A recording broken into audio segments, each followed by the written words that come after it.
High guys, welcome to day 18 of daily mini vlogs. তো আজকে সকালবেলা উঠে দেখি অনেক বৃষ্টি পড়ছে, ওয়েদারটা একটু ডাল ডাল। তো আজকে আর কি রান্না করব, তো আজকে ভাবলাম সবার ফেভারেট আজকে করব হচ্ছে খিচড়ি।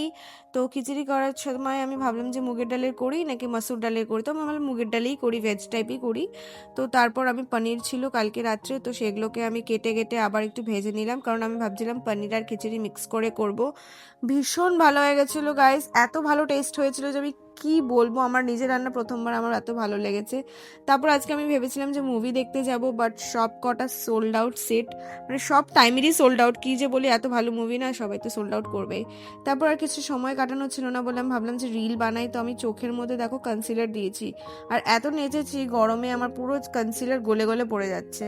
তো গাইজ এখানেই ব্লগটাকে এন্ড করি। See you on my next vlog which is tomorrow. So yeah, please do like, share and subscribe to my channel. Bye. Love you.